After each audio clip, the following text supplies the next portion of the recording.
مخامخ چې څوک جواب درکولی شي د هغې نه مه یریږئ، سپېړه درکولی شي د هغې نه مه یریږئ، چې څوک سپېړه نشي درکولی د هغه په ځای به سپېړه رب ذوالجلال درکوي.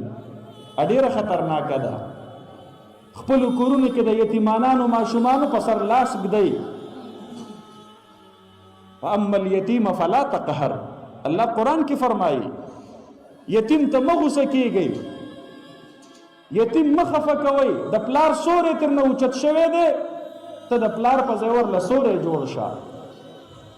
د مور سوری ترنه اوچت شوی دی، ته د مور په ځای سوری جوړ شه. خفه کوئ ما. جناب نبی کریم صلی الله علیه وسلم مبارک به کله کله ډېر لوی ارمان به وکړو، کاش چې ما د خپل پلار خواږه لیدلی وی، ما د خپل مور شفقت لیدلی وی، زم دغه شانتې لوی وی او زما مور هغه ما ته الله را نصیب کړی وی. یو کس په لاره باندې تیریږي،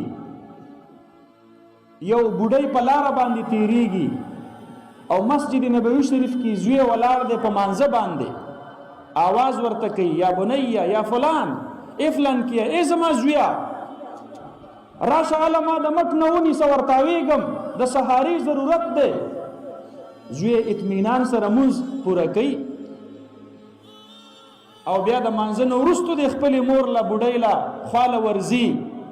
جناب نبی کریم صلی الله علیه وسلم مبارک دا صحابی را غواړي، فرمایي ورته کاش زما مور ژوندۍ وې او زه د ماخوستن په مانځه ولاړ وې او ما فاتحه لوستلی وې او زما مور هغه د مسجد نبوي په خوا تېرېدلې او ما ته یې آواز کړی وې وا محمده، او ما ورله جواب ورکړی وې لبیک یا امي. زه به ورګرځېدلی ومه.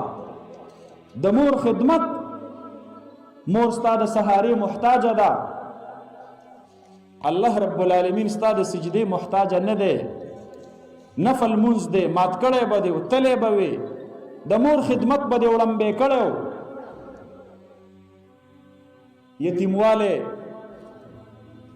دا ډېر ګران څیز دی. په خپلو کورونو کې په یتیمانانو باندې د شفقت لاس ږدئ، په خپلو کورونو کې په ضعفاو په کمزورو باندې د شفقت لاس ږدئ.